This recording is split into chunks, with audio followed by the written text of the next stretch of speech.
what brought you to Spain? I just really enjoyed like culture. Really enjoyed the kind of life here. Yeah, how has it been living in Murcia compared to Ireland? It's just completely different. I mean, like, we're at the end of October and we're still kind of in shorts and t-shirts.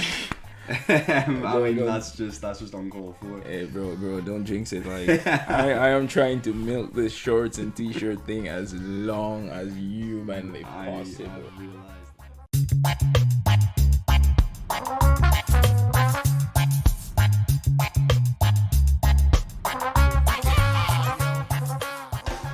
Welcome back to the Yaadman Podcast. Today we have a very special guest.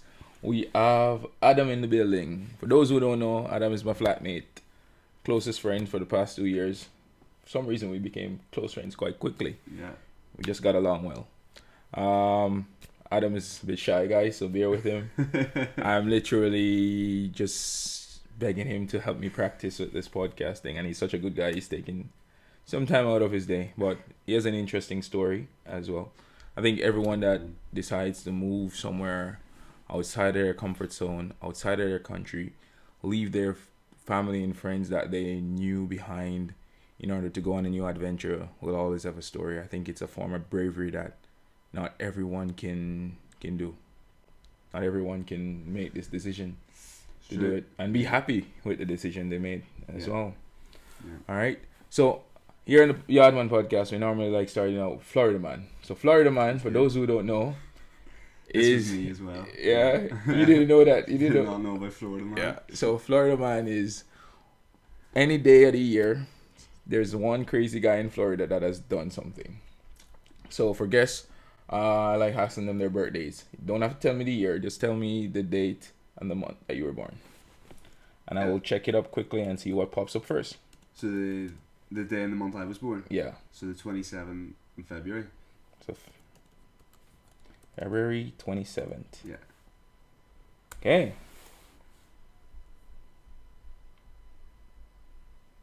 Okay, so the first one that pops up is Florida Man repeated Florida. Oh wow, Adam. There's not. Florida Man offers to show IHOP patrons his genitals condom. Suspect accused of stealing donuts in a separate incident. They just had to put the donut part in there on a separate incident. Like, how is that even? Who cares about the donuts if this guy's exposing himself? Balancing this out. Yeah. A Florida man who repeatedly showed guests at an IHOP condoms as he tried to get them to look at his genitals, stole donuts hours after he was released from jail, according to the Pinellas County Sheriff's Office. Why is this happening? Like, why is it always in Florida then? Why do you have to type in Florida Man to get these stories? What's going on in that state? It's just crazy down in Florida. Someone's always up to something. Let me see what else. Let's see what else is on Florida Man as well. Go for it. Was that this year? No, that was from 2020, bro. Yeah, that was a couple of years ago. I was in COVID as well. Like, why this guy is using these guys are using. Oh, these ones are all okay. Okay, this one's from this year. Let's see the one from 2023. Okay. This one's on Twitter. So Florida Man hit dad in the face with a slice of pizza after learning he helped deliver him. Deliver him as in... Wait. Deliver him the pizza or deliver him as in childbirth? Deliver him? It's on Twitter, so we don't have much more. But we just discovered a Twitter for Florida Man. Man, I want to get to the bottom of this. Like, you want to get to the bottom, but... Hold on. Shoot. We can't go on the Daily News because of GDPR. Hold on. We have a VPN. We have a VPN. We have a VPN. We'll go to New York and then reload this page. We need to find out what's going on to Florida Man. Just always in the state of Florida. It's not popping up though. All right, so we'll skip that. We'll suspend that one and then we go back to a different Florida Man. Okay. No, this one from next year. Let's not mention that one. So for those who want to learn more about Florida Man, on February 27th, there are a lot of them on it. Fleeing Florida Man breaks bottle. Okay, this is from 2022. Okay. Yeah, Okay. Fleeing Florida man breaks beer bottle over head. Deputy fires back thinking it was a gunshot. Oh my god. You know what? A lot of these Florida man is either something sexual or someone getting shot. Yeah. To be fair, that doesn't even surprise me. I'm not gonna lie, it doesn't even surprise me. But what happened here? A man suspected in a series of Central Florida crimes broke a beer bottle over his head and was shot by a sheriff's deputy who thought the sound was a gunshot, officials said. Jesus. How can you be a police officer and think someone breaking a bottle over his head is a gunshot? So he broke the bottle over his own head. Yeah. And then the sheriff thought it was or sheriff's deputy thought it was a gunshot. Yeah. Oh my good god. And then he should what happened after? Polk County Sheriff Grady Judd said Saturday that deputies were trying to arrest the 27-year-old man when he stood up through the sunroof of a pickup truck holding a rifle in one hand and a bottle of Busch Light beer in the other. So this guy had a rifle in one hand and a beer in... Okay, now it's all coming together. Yeah, okay, right. Now it makes a little bit more sense. Yeah. The sergeant who was behind the suspect and wasn't able to see the bottle heard the popping noise and thought the man had shot at his deputies.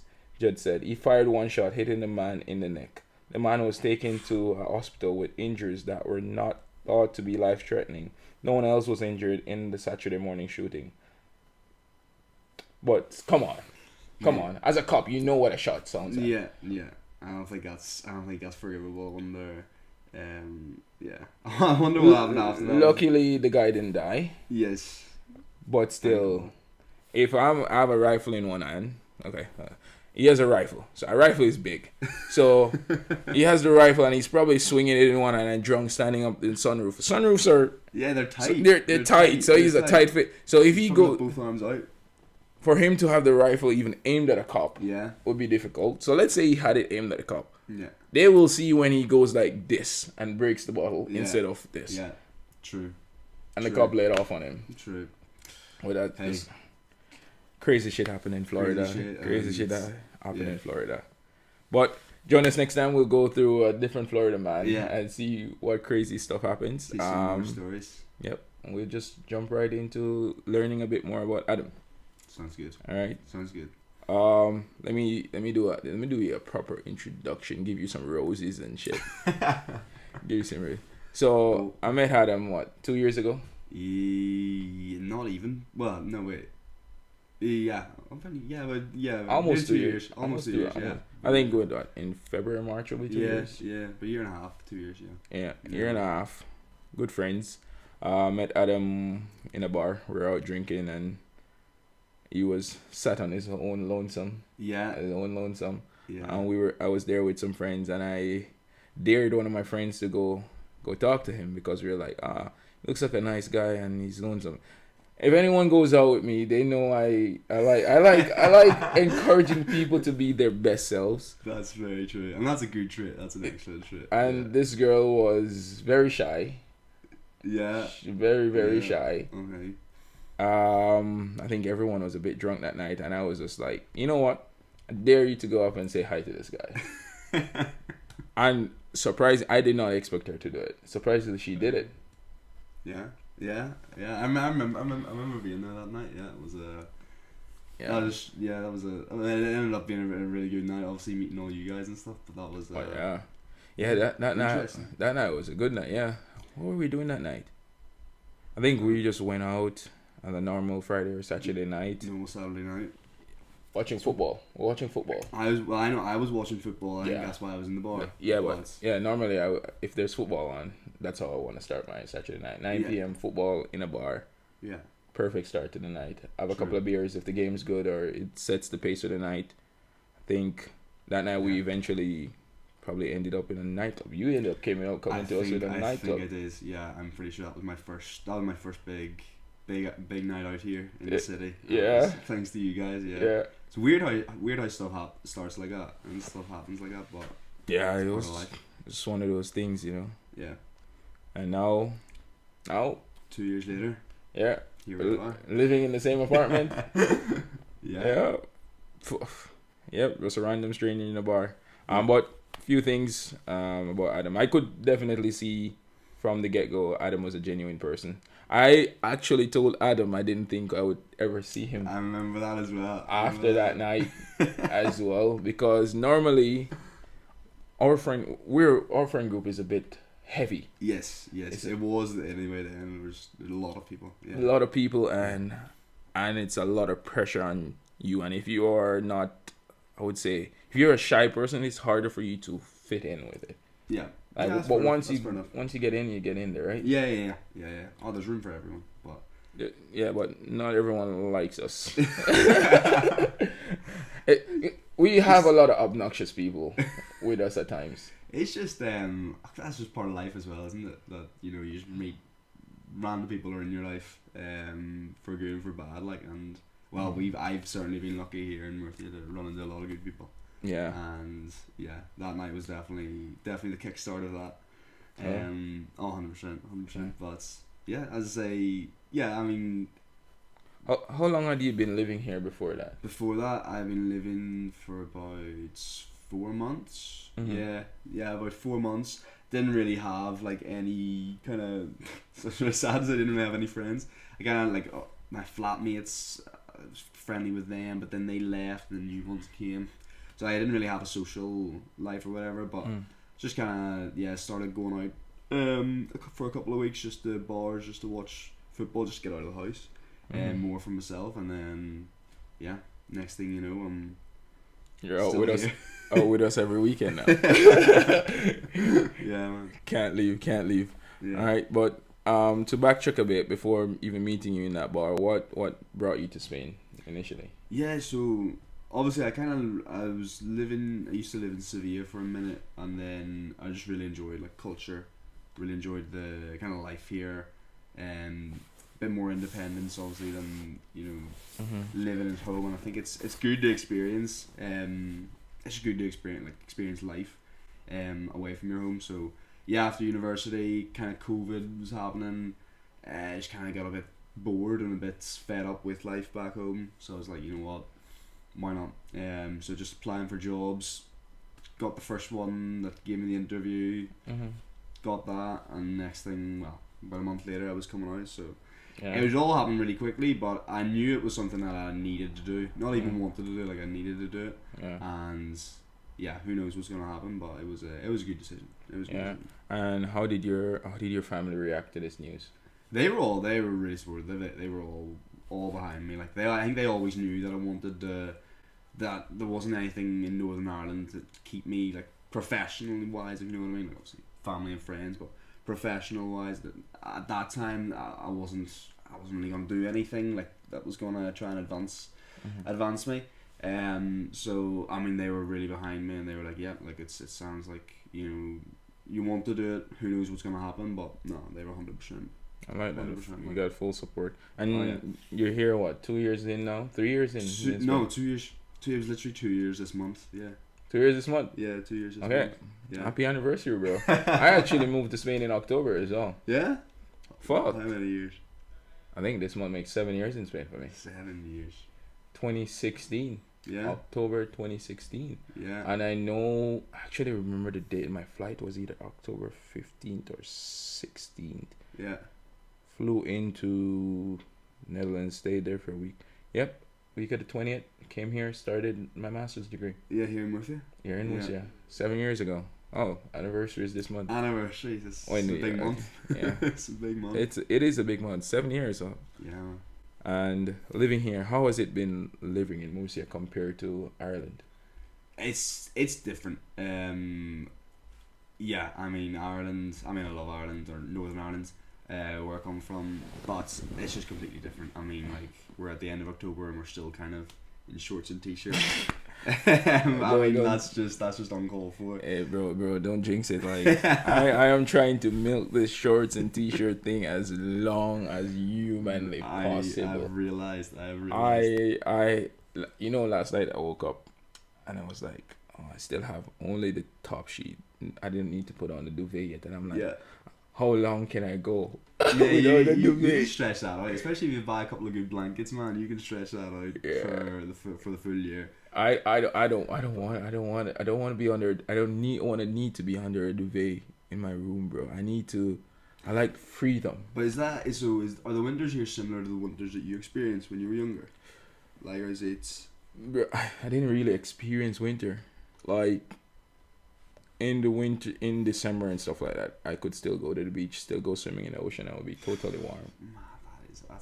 The only parts would be, I think, would be cold. Would be early in the mornings. Yeah. Early in the mornings would be a bit cold, and in the evening. So the most you might need is a sweater. Like when I first came to Europe, I didn't even have. I think I had one sweater. I wore one sweater, and I bought that sweater when I went to America in the summer, and it was cold in the summer, so they were like, let me get a sweater. Yeah. Because I didn't own a sweater. That's madness. I didn't own a sweater, bro. That's like, yeah. That's like object number one that you have. Like, that's a must. That's a must, even if somewhere back in home. Like, so. No, don't need it. when I came to Europe, it was so insane. I came in, the first time I visited Europe was in 2013 or 2014, 2015, I think. 2015. Where was it? I went to the Netherlands. Netherlands. Well, I came into Germany, and all I had was this one sweater. Yeah. And I wore that sweater. It wasn't a pullover either. It was like how would you say? Well, like not like a jacket, but just like a jumper. Just like a jumper, like a sweatshirt kind of thing. Yeah. And the only reason why I also had that sweatshirt was because I liked the way it looked when I went into the office, and it got chilly in the office, and I put the tie in it when I was working at uni. Yeah. But I didn't need it that much. So I just bought it out of necessity. So it wasn't something that was constant in my wardrobe. Obviously, I'm not saying most Jamaicans, they have sweaters and they wear sweaters and all that stuff. But for me, at that point, it wasn't something that I was thinking of. Yeah. And I got off that plane. Yeah. It was November because I came to spend my birthday in Europe as well. It was in November.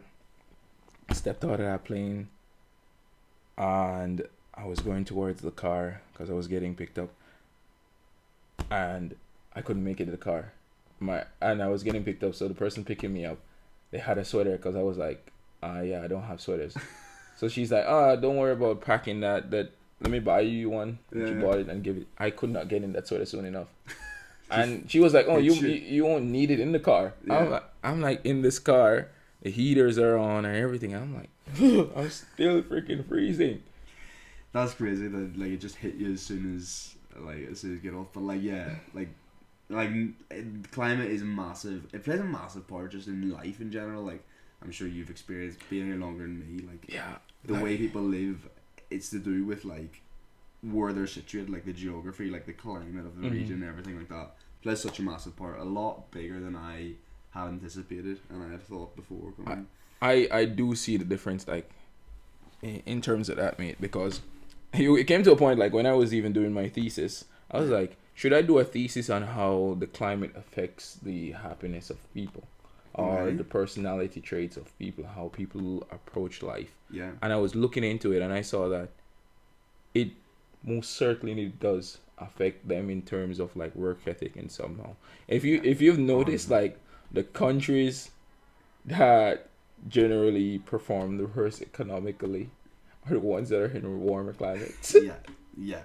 I'm not saying that that's the only factor that contributes to it, but I'm saying it's a variable that might impact a minute percentage of it. 100%, and it's very understandable when you come here and when you live here that is the case. In Spain, yeah. Yeah, no, but like it is like, cause even like I was speaking to someone recently and they were saying like there's no coincidence that like a lot of the great like thinkers and philosophers came from like this region, as in like the north of Africa or southern like Europe, like Greece and stuff like that, because you know the climate's warmer, so they spend more time outdoors. They don't spend as much time, like this is going way back, like manual labor as such, if you know what I mean. So they had more time to think and stuff, and that's due to the climate. So yeah, like that's a good point, man. Yeah, I know. I can't take credit for that. Like someone a lot wiser than me told me that. But it does, like as you say, like come and live here, you do recognize that climate has a massive place, or a factor in all walks of life. Yeah, And for you right now, like the climate is totally different. I remember when you went in the summer, we were chatting for a minute, and you were like, "Mate, it's raining here." It was raining all summer. It was mad. Yeah, no, like back home, it's yeah. I mean, it is what it is. It's what I was used to. Like just like I mean, our summer kind of lasts for like a couple of months, like April, May, June is usually our best weather. But yeah, as I say, everywhere's different. Yeah, the climate here. I mean, that was a factor in coming, and I think it is like always at the back of your mind. Like Spain, you just think of the sun and you think of the beach. So that was definitely a factor coming, but it's not what's kept me here. Put it like that. Okay, Yeah, okay. It's not what's kept me here. What's kept you here then? Friends. Yeah, friends. Just happiness in general. Yeah, just like it's fun. Like you feel like you're living here. Obviously you have good days, bad days. I mean we've been through some. Yeah. But yeah, just happiness and friends. More than anything. Yeah. And let's hypothetically, Yeah. let's say you had the same job Yeah. in Ireland that you're doing now. Yeah. Do you think you would still be as happy as you are? No, definitely not. Definitely not. Why not? That's a good question. I think if it was back home, I would feel like I would. There's always this. I think there's this pressure that you have to do a certain type of job, or you have to do a certain type of. You have to go into a certain line of work or whatever. Whenever you finish school, university, whatever you're doing. Whereas coming away from that environment, it makes me feel less guilty, but it makes me be able to take my own time and take my own decisions if I don't want to go into a certain type of work. So no, I don't think I would be as happy at home, and that's nothing to do with anybody or any one thing. It's probably a personal thing. Yeah, I think definitely right now here is where I'm meant to be. But that could change as well. Yeah, fair. Change. We never know. You might wake up tomorrow and be like, "I'm done with Spain. Need a new adventure." Yeah. But do you think you will eventually move back to Ireland and settle down there in that traditional approach that you just mentioned? I always thought but the more I'm spending time away from it, I'm not sure. I've kind of recently tried to not think too far ahead. I was always, me probably better than most people. I'm a thinker. Like I'm quite organised. And see. I just like to have things organised in my own head, as best as I can. So, but I've tried to not do that in terms of my future. I'm just gonna live for the next few months, a year, whatever it is, just trying to take each day and then see what happens. But yeah. Okay, fair. That's a good way to approach it, man. Like, I think knowing you, from when I met you to now, I can say you've grown in that regard. Because when I met you, you were a very more detail oriented, organizing that you need to get this done when it needs to be done. Yeah, okay. Which is not necessarily a bad thing, but I've seen you not fixate on it as much. Yeah, that's probably a fair point. Yeah. You kind of like, you're more relaxed now. Yeah. Normally, when we go out with Adam's always on time. I'm early. Not on time. You're always early, and I know it pisses him off when he goes out with me, and he knows I'm not gonna be on time. But I mean, that's part of the growth you were talking about. That's life. But now, you've just, I don't know, you roll with the punches, and you kind of just like become more open and relaxed in terms of like how you approach life. Because here in Spain, like, one thing I like about the cultural approach is like, if you can put it off until tomorrow, it's not that important then. It's not worth the stress. If it's something that you can do tomorrow, it's why are you stressing yourself out? Yeah. That's true. Yeah. I am still guilty, I think, just where I grew up and how I grew up, like I do stress probably about the small things, and that's a personal thing. But I'm like you, like I think we're both similar in that fact, like especially living together. I've realised that we'll get stuff done, like we'll get like whether it's having to get up early, stay up late to do something, like we'll do it. And And that's something that's just living, especially in the south of the country, again with the climate, like people will put stuff off, and I don't think that's a trait that I'll want to have. I think you kind of fall into it sometimes, but I want to have a tiny bit of it. I mean, no one's like perfect and can do everything when they should do it, but a tiny bit of it. Cause they look happy, man. They look happy, bro. Like when you walk, let's say for instance, like sometimes, like there are moments when I wake up early. I think we're probably up early. I'm up early anyway. Yeah. And I go. Let's say I'll get up at 6:30, 7. I go to the gym. Yeah. Few people in there, but then I come back. I see people just sitting in the cafes, just freaking laughing. I'm like, no one's in a rush to get to work. Yes. No one's in a rush to get to work. I don't understand. Like they're literally just sitting there enjoying their breakfast, like they don't have work in 10 minutes. Exactly. How do they do that? I don't know. Like punctuality, obviously, anybody that knows Spain has been here, whatever. Punctuality doesn't exist, and like that's. I mean, probably has its benefits and its disadvantages, but exactly. Like it's just... nobody seems to be in a rush. I've met a few people who are probably more like our mentality, that are Spanish, that are more like punctual, but like most people are just not in a rush. Not in a rush, bro. No. And like work wise, I've worked with Spanish people as well, and it's pretty much the same. Like I was consulting for this company, I think a year back, less than a year, I think. Yeah. I think 1 year actually, and they hired a Spanish guy that came in basically as my supervisor for the consulting gig that I was doing. And when he came in, I was under like constant pressure to deliver things at certain timelines from the higher management. Yeah. When he came in, he's like, Don't worry about it. You need more time? I'll tell them you need more time.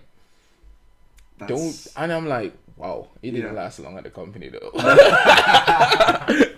He was gone in 2 months. And there you have your reason. Yeah, but it's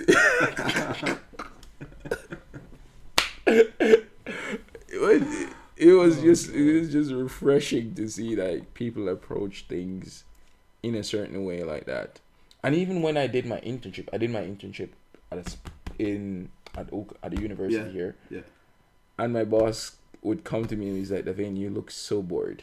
Because I didn't have much to do as an intern. You don't have that much to do. Yeah. I don't speak Spanish, so there's only so much I can do. And he's like, Davaine, you look so bored. Yeah. Everyone else in there is happy as frick because they're just like they're swimming. Just chilling. They're just chilling. Yeah, they're sitting there cheesing. Yeah, like that's I mean that's typical what you said. Like it's just like, but again, it's one of those countries, and I've said it to a couple of people as well. It's like, especially anyone new comes here, like you can see they're like quite worried and tense about everything. Like the bureaucracy here is difficult, but things somehow get done. Yeah, it gets done. All right, so the bureaucracy here, personally, especially for me as a non-EU immigrant, the bureaucracy affects me more. But at times, the slowness in the bureaucracy gives me time as well. Okay. Like at times, I am frustrated by it and getting papers and getting shit organized for them to approve it. Like for instance, now like every time I have to renew or something, it takes almost 5-6 months. And you have to do that every year. Well, this year I'll do it 1 more year, and then afterwards I'll be good for 4 years. Wow. Okay. Yeah, because I've kind of gotten a new lawyer, but that's a different topic. And it's just like you see the stress it goes through for all these non-EU people. Yeah. It is stressful, but there's always a way around it. Even if you miss an application deadline, like some people would be thinking like, oh shit, I didn't submit my visa application in time. Yeah. And you think like, oh shit, I'm gonna get deported or expelled. All you have to do is just go there and say, hey, I didn't submit in time. Help me with this, and they will do it, like, because they know they're slow on their part, and sometimes they take time to get back to you to provide the documentation. Like for instance, the auxiliary program for non-English for English teachers from anywhere from your native English teacher to come and teach in Spain. You can look up some of those programs online. This is free advice. Anyone wants to come and travel to Europe. It doesn't pay a lot, but it's a good way to get into Europe and travel around. And I fully endorse it. I meet a lot of people that enjoy the program, so you can get on that program if you want. That's possibly, I would say, the easiest way to come and work and enjoy Europe. Yeah, I mean, yeah, especially I can't speak from a non-EU person's point of view, thankfully, but like, yeah, as you say, like a lot of a lot of American friends that come here and do it. Yeah, and do it. Yeah. So, the process is that every year they want to stay, they have to renew. Right. And in order to renew, they need certain documentation from the Ministry of Education and stuff like that. So they have to wait on that. And that in that period, it affects whether or not they can get permission to even leave the country. Because sometimes you have to be in the country to apply. And they work from October to June. And sometimes in that period of time, a lot of people are still processing their paperwork. Right. So by the time your paperwork gets approved, it's May sometimes, and you have to. But again, it doesn't surprise you. Like if you come here and you live here even for a minute, like that just does not surprise you. True. If you come here and live here, you have to be open-minded. Yes. If you come here with a mentality that's like, it has to be done in the way it's done in my country, the way I'm used to it, you're not gonna have a good time. No. But again, that's probably one thing that I think I was guilty of as well. It's like, this is the way things are done, and you start to realize that it's not. And even though it annoys you, and it's like you can't understand it because it's not how you would do it or not how you were used to it being done. You just kind of have to get over it and deal with it, and it's a good experience as well. Like, isn't it? It's good. It's good. It's good experience. It's good growth, especially if you're young as well. Yeah.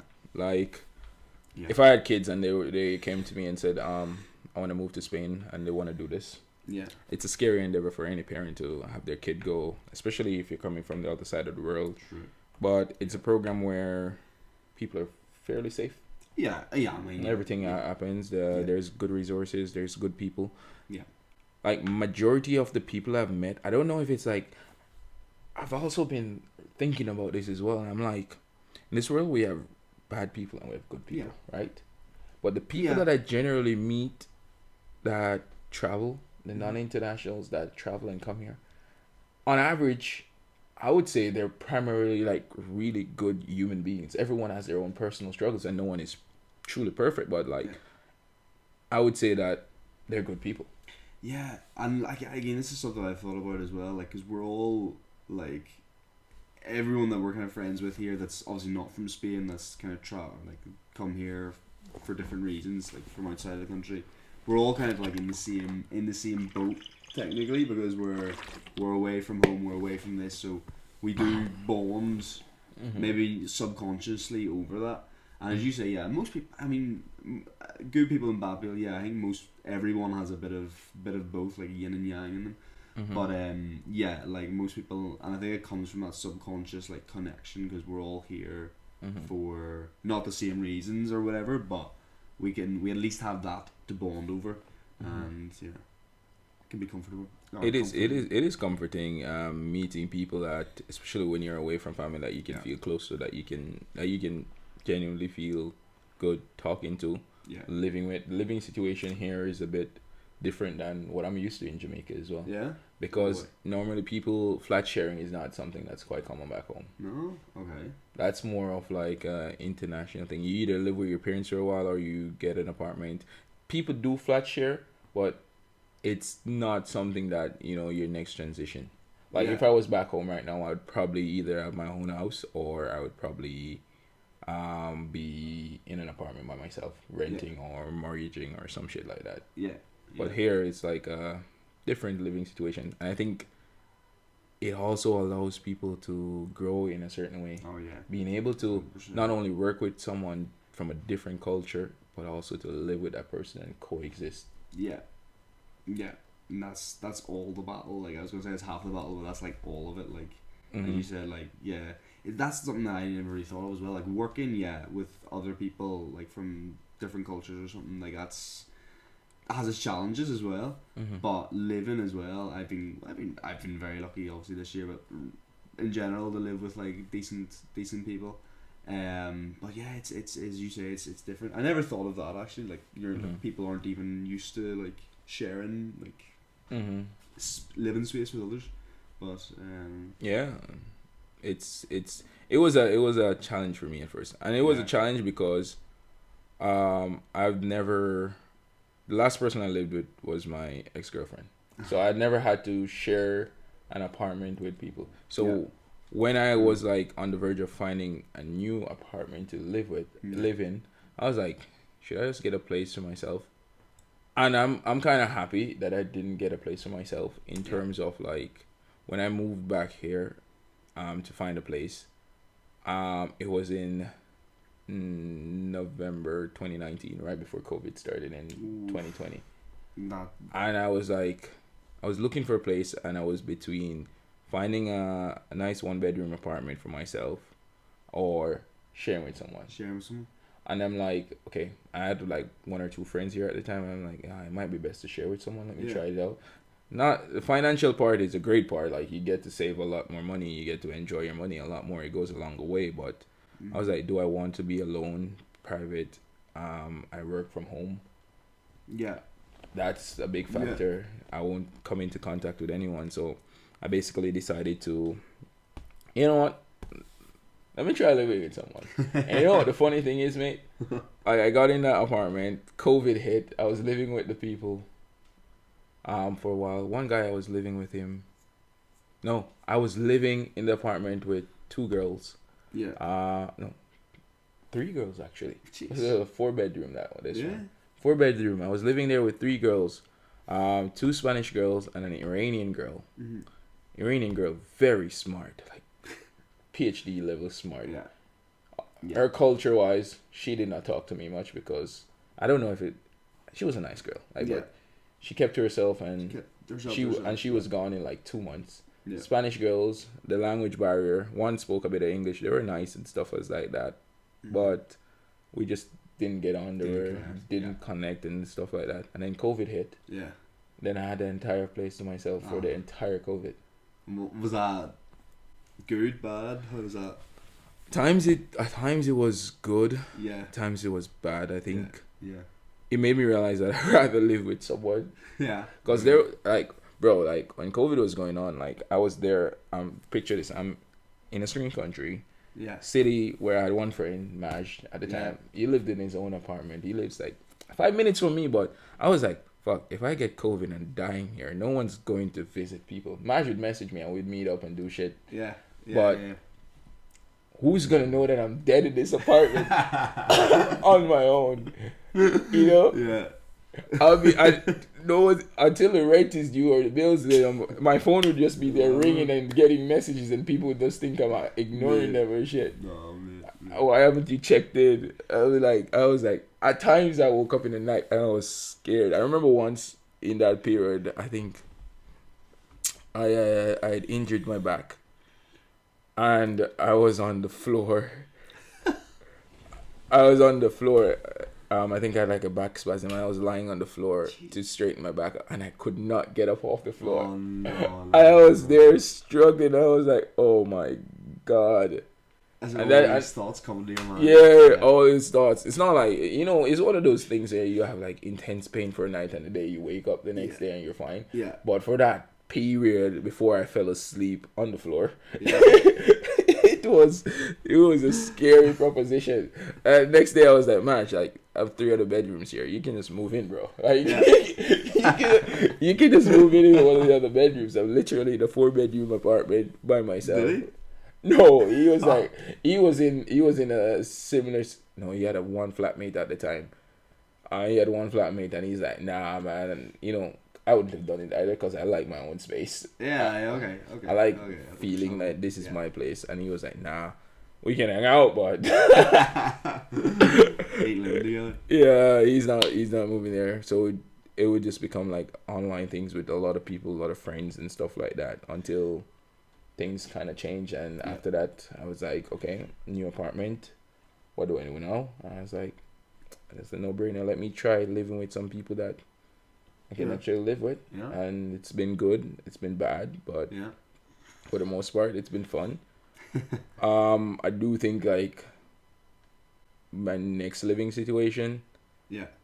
I would probably be comfortable sharing apartments until like I'm in like a serious relationship where I'm gonna be moving with someone. Yeah. Then I'll be like, oh, let us find an apartment. Or if it comes to a very serious stage, well, you know what, I'm not getting married before, so I need to find an apartment, live together for a minute, then and then see what's happening. yeah. Would you not live on your own then? Would you not live on your own? I would live on my own, but the fact that if I worked in an office, Yeah. I would live on my own. Okay. Yeah. So you have the connection. Yeah, because like think about it, bro. Like for me, this is my typical day. Wake up in the morning, hit the gym, and the gym I see a couple of people, and then come work until 6. Yeah. During the week, I'm too tired to do anything to go outside and interact or stuff like Yeah. that. So Yeah.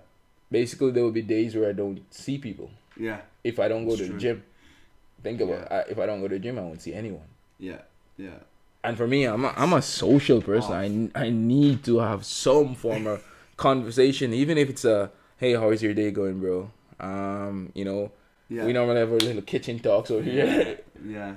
But that's I mean, no, you're the most social probably guy person I've met. But yeah, and that is strange. That's I think you would thrive. I mean, I'm sure you thrive in this environment anyway. But if you were in like an office or whatever, I think you'd thrive even more. I enjoyed working in an office, man. Yeah. There's nothing like working in an office. Like if you because it's working in a lot of people, they say they hate working in an office and they prefer remote. For me, I'm still in between. I work remote because it saves me on expenses and having to live in a different city as well. But working in an office, if you have good coworkers and stuff like that, it's great. Yeah. When you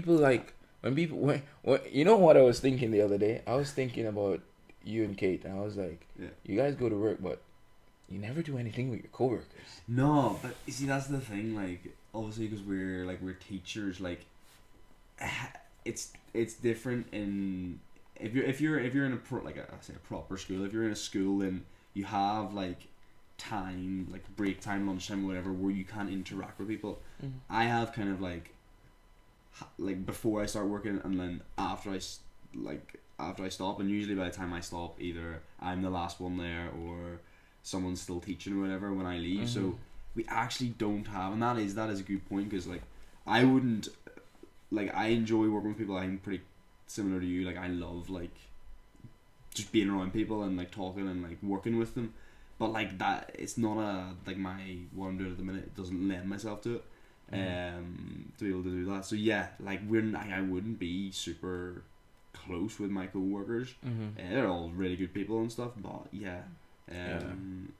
Because the next thing I've realized that like in a lot of countries there's this culture like you're my coworker, you're not my friend. Yeah. I mean that is. I'm like they're like, oh yeah, maybe I'll go grab a beer with you once every month, but you're never gonna be my friend like that. We're never gonna meet. Yeah, we're never gonna reach that level. And I feel that approach kind of just limits it because you spend 8 hours a day with that person. Yeah. You spend probably more time awake with that person that you'll spend with your girlfriend or your kids. And you still consider that person just a stranger. For me, that is amazing. Just a cool worker. I think because, I mean, again, it comes to people's view on work, on like what do they view work as? Like, is it somewhere they just go because they have to, or do they go because like they feel that there's something like positive that they can get out of it? Yeah, I feel like you notice that as well, like with people, like if they just go somewhere because and they have to do it. I mean, you can see it in their face, you can see it in their mentality. Whereas if you work with people who actually feel that they're doing something positive, and I mean, not everyone wants to go to work every single day. True. You have to, but like there are days where you genuinely want to do something positive, and you can see that as well in people. And definitely, and you say like it's because they have to do it, right? Yeah. I feel like if you have to do it, that kind of means like then you have someone that feels that way. So you're going through this both going through the same suffering. And if you're suffering Yes. together, that should form a bond. We should Yeah. be like, oh my God, have you seen what the boss told me to do? Yeah. He's such an ass. Yeah. You know, being able to bond over that and create some form of connection through that, instead of just being like, oh, he's just my coworker. Yeah. Like for me, I'm like, nah. I need to form some connection. I need to be able to say, hey, it's after work. Let's go grab a beer after work. Yeah. Not that it'll be not be my core friends, or you know what? I'm not against it being the core friend as well. Yeah. Because I spend a lot of time with you, and the more time you spend with someone, the more you either like that person or hate that person. Yeah, man. So if you like the person, it should be good. You should be the one saying, hey, let's all go grab drinks after work, or do something after work. Yeah. So that must be difficult, like in all seriousness for you sometimes. It is somewhat difficult. Like I think it's one of the disadvantages of me personally working remote. I do have a lot of flexibility and a lot of freedom with my time as well, which is fantastic. Yeah. And I don't feel as stressed as meeting deadlines and going into office. Not necessarily because I don't have to, but there is not that looming figure over you. There is not that person standing over you watching you. One of my least favorite things to do is not to have any work, but to pretend to be doing work. That is the it worst. kills It's me. the worst. It kills me, and the people that are the best at it are the laziest. 100%. It is a trait, but it's when you have to pretend that you're doing something. Like we've all been there in whatever job, and it's horrible because It is you feel painful. guilty. You feel like you're like wasting time. wasting not just your time, but like other people's time, and you're just like how can I get out of this situation? Give me some work. I've been working in the office once, and basically we didn't have much to do. Yeah. We had to do certain things. You can knock it out in either your first 2 hours of the day and you chill, or you knock it out in the last 2 hours of the day and you rush through your day. Whichever way you want to take it. Yeah. But there were some people, they made the job seem like they were like this. And I was like, constant. I'm like, what are you doing? What am I doing wrong? That is true. Like when I've worked in an office kind of setting like once before funny enough, when I was kind of like an intern as well, and some people are just, as you say, like amazing at like prolonging jobs as long as they can, but making it look like they're doing so much work. Mm-hmm. Like, so I think like we would both be pretty like, if we get something to do and we're gonna sit down and do it, we'll do it, and then like after we'll wonder, like what do we do next? Or some people are amazing at like, and it is a skill, and it's probably a good skill to be able to be like, I'm gonna spread this. It's inefficient. It's inefficient, bro. All right. Personally, my management style is, if I hire you to do a job, and I'm like, okay, I'll give you 2 weeks to do this job. Yeah. And if you can do it in 1 day, good for you. Right. That means you're using your time efficiently. Okay. I work for a company, and the boss told me, like, if you're doing a job and you have to take it home with you, that means you're not being as efficient as you should be. So as in if you're doing like extra? Yeah. No. You're not being as efficient as you should be. Okay. That's that. There are a lot of variables to that. I'm not saying he's 100% right, because sometimes your work spills over into other time. Yeah. But he's saying that you should be managing your time in such a way whereas you should not have to take your work home with you. Okay. And he's assuming that your manager has assigned you a task that can be completed within the allotted hours as well. That's his assumption as well, as the CEO of the company. That was his assumption as well. So he could definitely say that. Yeah. But, and I kind of adapted it in my life. It's like, if I can do this in 10 minutes, I'm not gonna take 1 hour. Which makes me push it back to the final 10 minutes to do it. So, for a hypothetical situation, if you were that manager and you gave someone a week to do a job and they came back to you the next day and said they had it done, how would you be delighted? Would you be a bit suspicious that it only took them 1 day, or like how? No, I would not be suspicious. I would promote that guy. He Yeah. saved me 4 days, Yeah. and he can work on something else. If Okay. someone's working that efficiently Yeah. and that fast, it's good. But then again, people use that deliberately. They stretch out tasks so that they don't get that much work to do. I've worked with people who would be like, Davaine, Davaine, why are you delivering this before the deadline? He says we have 2 days to mock up this presentation. Let's wait. Let's see what happens. Let's see what happens. What's gonna happen? Let's enjoy this time like we finished it already. Let's just chill. I mean, I'm not saying sometimes you can. You need a break because you know the moment you finish one task, you're moving on to another task. Yeah. But it's not efficient use of your time. No. Yeah. It's not efficient use of the company's time as well. Yeah, that's very true. That's very true. But it's everyone's work ethic is different. The European work ethic amazingly differs from country to country, even though they're in close proximity. Yeah, that's true. I've no experience. I haven't worked in any other countries, or worked with people from other countries. I don't think so. Actually, I can't actually think off the top of my head. Maybe indirectly, I have. Indirectly, yeah. Once one thing comes to mind, but yeah. As you say, like the north. I mean, in terms of Europe, the kind of northern Europe is more. I would say more stringent and organized, and the stereotypes. They have stereotypes as well. Yeah. Like the stereotypes for Spain is that they're generally lazy people. Laid back. Yeah, I don't know if lazy is the right word. It's laid back. No. I speak to clients and whenever, like, I'm a recruiter by trade, so that means I find people and place them in positions. So whenever I have a client from, let's say, Germany or Sweden, right, they will. I know it's wrong. Yeah. But they would more likely prefer people not to come from Spain. Yeah. Because they have that image in their head. They have that like stereotype in their head that Yeah, they have the stereotype ringing in the back of their mind. It is a form of discrimination, and obviously I don't care. I just want the best candidate for the job to put them in. But I know at the end of the day, they're gonna put that into that factor. It comes in when they hire someone, even though they might not. They on paper they will never say it, or you can just hear it or see it when they review a profile. From Spain, and it's disheartening because obviously Spain is a thriving first world country that is,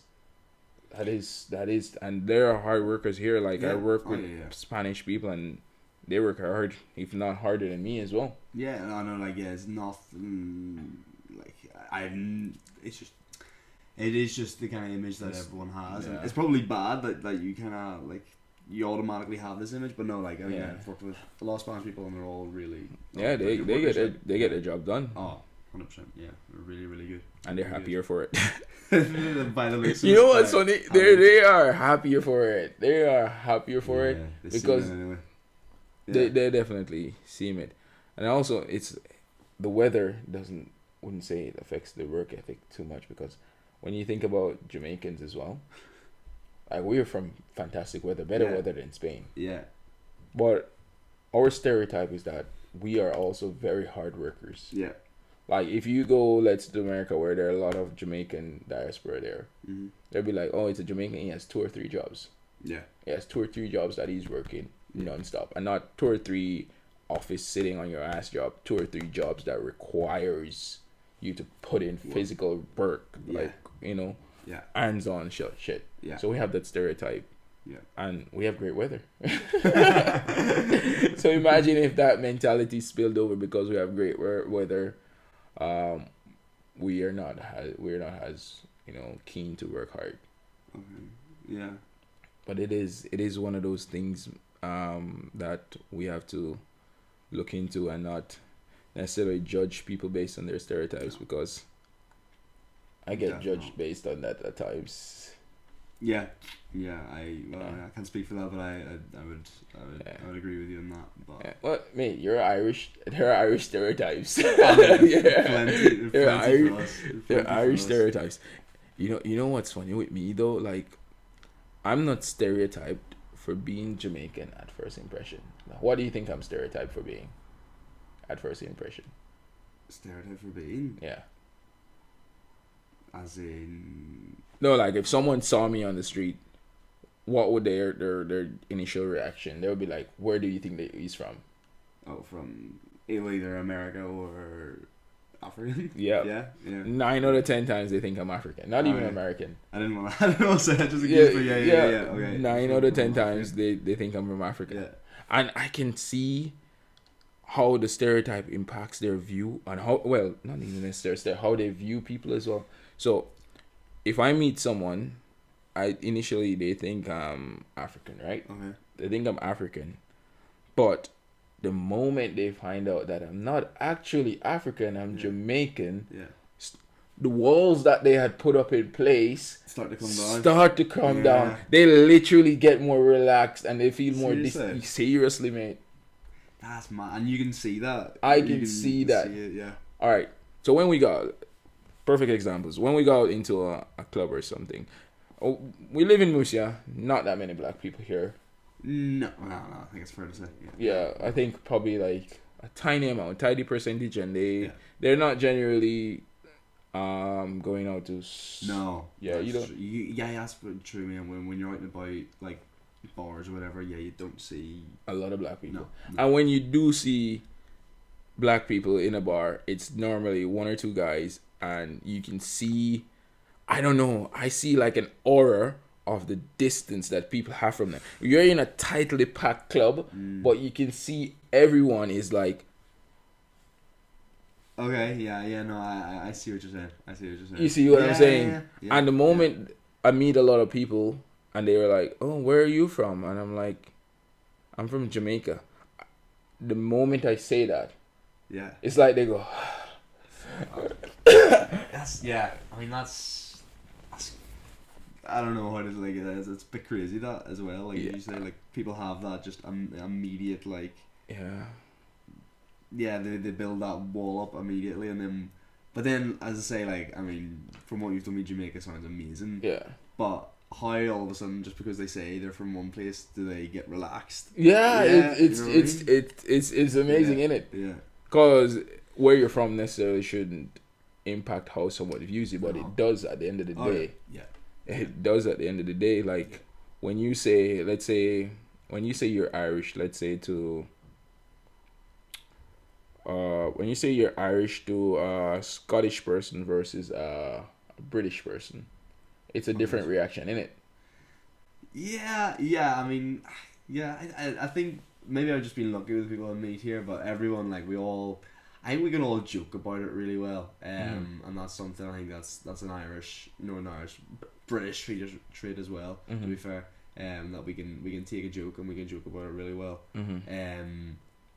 But it depends. Like it depends. You can have different levels of jokes and of humor with depending on where they're from in Britain, if that makes sense. And maybe that's just because even there, Britain, Northern Ireland, like people get better, like they have more connections or better connections with people from certain places.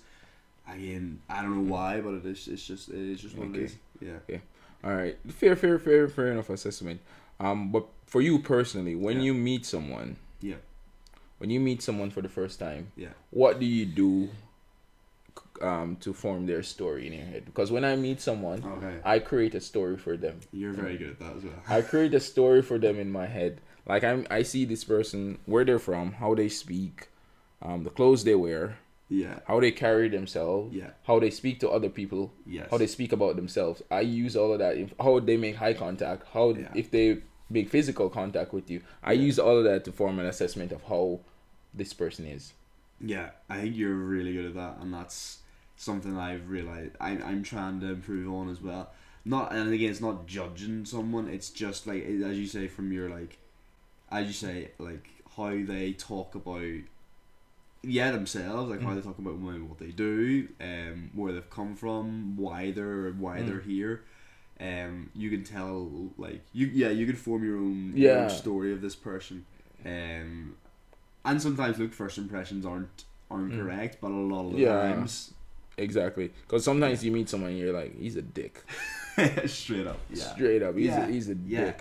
But then again, like, a lot of people that I've thought about that first time, it didn't end up being, like, you know what I mean? They grow on you. Oh, 100%, yeah. That's what I'm saying. Like, if we get back to the topic about working with people for a long time, the more you're around someone, the more you build a connection. You like it. So it's not that they're no longer a dick. It's just that you've adapted to them being a dick. You tolerated them. Yeah. You're like, I don't expect anything less. Because now you put them in a box where you know exactly what to expect from them. Not saying that, you know, that box is their entire all being, but you have compartmentalized that. Oh, yeah, this isn't out of character for him to do this. Yes, that's true. Yeah, and when you first meet them, that if they do something strange or whatever, I mean, we've got friends who are do that. And the first time you meet them, they're a bit not off-putting, but they're just different.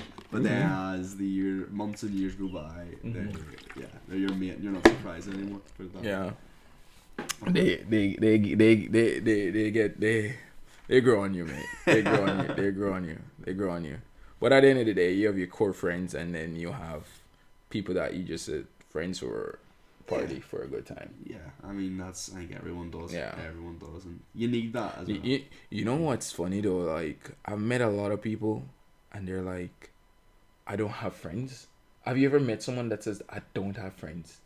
I think I've ever met someone who said they don't have friends. Or they do have friends, but they don't have.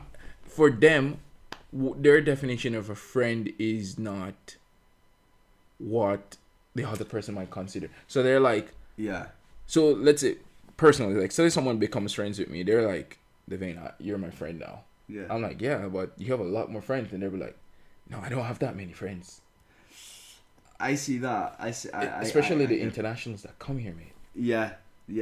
Maybe that's some part of the reasons why, like, you know, we do become friends with a lot of people here, because maybe they've come here because, like, they want to make friends, yeah, and stuff like that. But in terms of someone not having, like, I've also met people who, like, I'm gonna introduce you to, like, my friend, one of my good friends, and I've met them, and I'm like, really?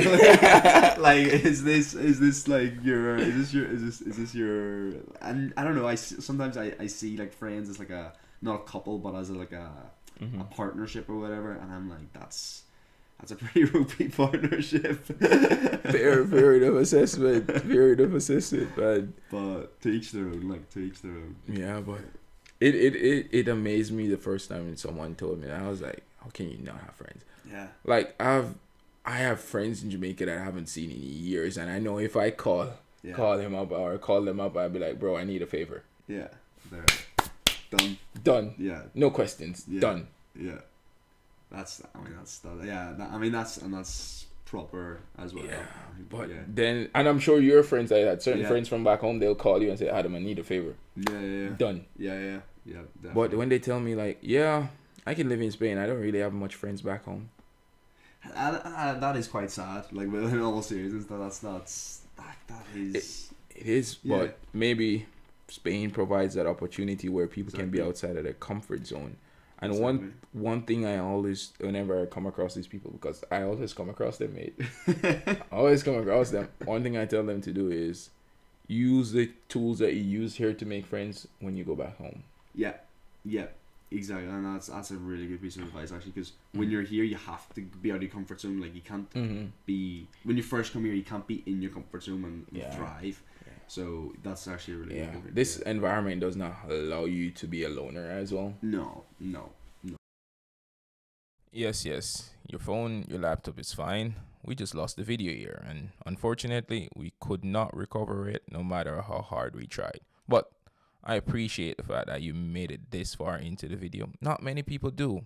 And for that, here's a little Easter egg for you.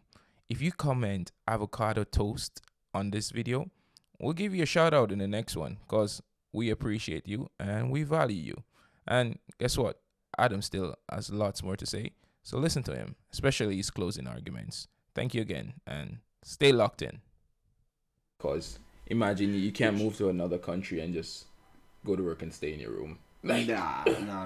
There's like, you can't not be sociable here. Like, you have, like, it's part, like, it's a part of life. Like, you have to be able to socialize. And I love it when people like come here and are like, what do you do? Like, why have you, like, how, what do you do with your week? Or like, you know, because they see Murcia as a nice city, but it's small. There's, you know, the beach is like an hour away. It's not your Madrid, your Barcelona, your Sevilla. But I hate that question. I hate it. I understand it, and I'm not putting it against them because they're new here or whatever. But it's like, well, what do you do in your city? Like, how do you live in your city? Like, it's our, well, not our city, but it's where we live. There are certain questions I hate people asking me. Yeah. What's any off the top of your head? What do you do for work? I hate when people ask me that. I know you hate that. I hate that. But is that because you don't like talking about work, or you don't? No, I love my job. Yeah. Even though if this podcast takes off, I'll quit. That's gone. That's gone. You've got me. You got the resignation letter just typed up already, man. Guys, help me quit my job. But no, man, like, it's just one of those things. Like, I just feel, I know it's a part of small talk and chit chat, it is. But the way we socialize here, I think I've had 1,000 people ask me that question. Nah. That's an exaggeration, but it's... No. It probably even isn't. Like, no, it probably okay. Even... We go out for, let's say, we're quite social. So Fridays and Saturdays are normally our most social days. We go out for a drink on Friday, we go out for a drink or dinner on Saturday or some shit like that, right? In that night, you meet at least 5 people that ask you, what do you do? Yeah, that's fair enough. That's why I started making up stories. Oh, some of your stories are... That's when... Also, when John comes into place. That's when John comes out. That's when... The best thing is when you introduce yourself to John, to someone new, and there's someone there that already knows you, and you knuckle John. But they have to play, or they get confused or whatever, but I remember, like... I think it's like at the start, like I got that feeling because I think you introduced me. I was John. Yeah. You met Davaine afterwards. Yeah. But like I think we're quite good now. Like I was one night in particular, and I know you'll remember it, where we were meeting new people, and it was just us two went to this place, and you introduced yourself as John, and I immediately I was backing it. I was immediately right. Like I'm here now. Like I'm here with John. Yeah. Like I've got you covered. Don't worry. And yeah, but when we went to that, I think it was a party. When we went there. Yeah. It was like 1 month before everyone started leaving the city. Yeah. I was like, oh fuck. There are like what 10, 15 people here that I have to meet, and then all 10, 15 are gonna ask me something. Yeah. Ask me what I do, what's my name. Yeah. Where I'm from. Those 3 questions, bro. Where are you from? Yeah. What is your name? Yeah. What do you do for work? Yeah. It's one of those ones like you can't not ask that. Yeah. I know. It's like it's a typical icebreaker. But the moment I meet someone, that doesn't ask me that, I would be so relieved. Yeah. I know. I think even like it's good to start off with just like even just a random question, just a random question just to kind of throw them off a bit, because then you kind of get to know people better that way, and you from their reaction or how they interact with you, you get a better judgment of the you know what I mean. Yeah, like man, it's just different, but situations, but it is for me. It's just exhausting. It is, yeah. You can probably tell. You can probably tell sometimes when someone asks me, and you see my 100%. Like you don't like. I know you don't like that question, and that's why I'm all for you making up like little stories. just like a little. It's not a lie. It's just like a little story. If we get close enough throughout the night, I'll tell them the real backstory. I'll tell them. That's true, and that's like something that I think I've kind of learned from you as well. Is that don't be such an open book right away. Yeah. And that was a great piece of advice. Like, you don't need to reveal all the information. Yeah, but bro, you're a transparent person. I am, and it's a good thing. So yeah, well, it probably has its disadvantages too, like Yeah. everything. But like, yeah, if you reveal all straight away, then you've no surprises left. Let them ask some questions. Leave a little mystery. Yeah. I think that's one of the 48 laws of power as well. The 48 laws of power. Yeah. No, that's the first time I ever heard of that. You first time you've heard of that? First time I ever heard. Alright, then you have your reading to do, bro. Indeed. You have your reading. Oh, it's very dark though. So what's the one that we said? Basically, try not to be too transparent and let everyone know everything about you all at once. Okay. That's Don't, good. yeah, because then you meant to that knowledge is your power. Okay. Yeah. I can get behind that. Yeah. I can You know see what? logic in that. Robert Greene that came up with that. The Art of Seduction. Smart man. 48 Laws of Power. Smart man. I think so. Don't quote me on that, guys, but 48 Laws of Power. You can look that up. It's a good read. It's a dark read. Okay. Well, it depends on how you interpret it, because there are a lot of things that it says in terms of friendships and relationships that kind of sound like you're taking advantage of people, but at the same time, I don't feel like it is, because I feel like people do it without doing it. Because when you look at these 48 laws of power, Yeah. you be like, I do this already. I do this already, but I never defined it as that. Right. Yeah. It's not like you'll I see do that. all 48 of like. It's like reading The Art of War. Like, there are a lot of Okay. things that you do, the Sun Tzu put in that you do without knowing you do it. But it's not you have not seen it in words as yet. Okay. But yeah. check it out. I think it'll be a good read for you as well, Adam. Okay. 48 Laws of Power. I was actually watching a podcast on it. Yeah. Yeah. Okay. Well, I'll send you a link. I'll send you a link after this. Sounds interesting. It's like 30 minutes to know the 48 Laws of Power. And you can just knock it out quite quickly. But there are books and stuff that you can read to go more in depth with it. And like some of the most powerful people, Jay-Z, 50 Cent, those people, they put stock into it. Oh, okay. They put a lot of stock into it, and they're powerful people. If it works for them. Yeah, and like power is not necessarily, to be wealthy. It's just to have control over your life as well. Yeah. That's a bit more control. But check it out. Okay. 48 Laws of Power. I'm plugging that because it's something interesting that I've found, and I think I need to read more up on it if I plan to become more powerful. But my power is, if you guys subscribe to us, Yes, please. And give them all the love that you can. please. Yeah. And I need it. I need to quit my job so then I can tell people that, oh yeah, I'm a podcaster, and they'll be like, another one. But if I have enough followers, then when I say that, I'll be like, yeah, but I got this many followers. Then you're like, oh, legitimate. You're not just one making it in your basement. Yeah. So we need followers. Yeah. You'll get them. Yeah. You'll get them, 100%. I hope so, mate. I definitely hope so. Like, what do you personally think of me doing this venture though, as my friend? Honestly, I think it's amazing. Like, because, I know you like as a close friend. I would say that you're a person that if you say something that you want to do, you'll do everything you can to do it. Like, not everything is possible to do, but you'll do everything you can to do it. And like, I know, like, for the past like 6 weeks, couple of months or whatever, that the kind of process and the planning you've kind of put into this, and even each week, we'd have a little discussion about it, what different ideas and stuff. But I think it's amazing, and like, I personally think maybe I'm biased because I'm your mate, but I think you have the perfect temperament and like voice for it. Voice, that's probably the wrong word, but like you have perfect temperament and perfect aura about you for it. That I think. Yeah. I just hope, for me, my biggest insecurity is not being able to project that over the audio.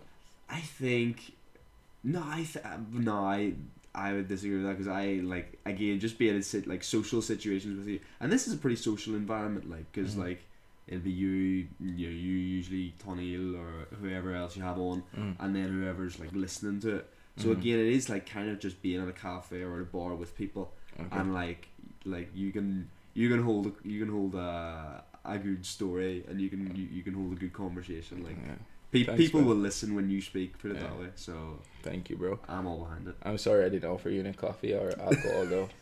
Sorry, like we're learning or anything. But you've stuck with me. I won't hold you much longer. I think we've been chatting for a while. Yeah. No, I didn't even put the timer on. I think we've been chatting for more than an hour. Yeah, man. Yeah, it's been good. And that's the thing. Like you don't realize if you don't realize the time passing, then that's a good thing certainly. All right. Do you want to leave the people on a quote or something? Anything? So, leave them on a quote. Anything. Advice. Living in Spain, meeting other people. Anything we've talked about. We've covered a lot. Just be. I mean, it's such a cliche to say be yourself, but try and be. Try and have a positive outlook. I would say on life if you can. There's a lot of things that get us down. Everybody has their bad moments and good moments. Just put a smile on your face. Try and be sociable. Try and live a bit, and pretty much it. Yeah, and subscribe and listen to this podcast, please. Let's get this man out of a job that he loves. Yeah, he loves his job. Just anyone listening, but I do love my job, but I love working. I would love to just be sitting on a couch chatting. Isn't that a dream? I mean, that is the dream, and one day, we'll see. All right, we'll be there. All right, guys, thank you for joining me, bro. Probably have you back here because we just had a chilled reasoning. Yeah. In Jamaica, we say we had a reasoning. I'm just two friends just chilling, chatting, scratching the surface. Yeah, lots more. You guys want to learn more about Adam? Ask me some questions in the comments about him, and we'll bring him back on. Yeah. But for now, thank you for joining in. Thank you for tuning in. We out.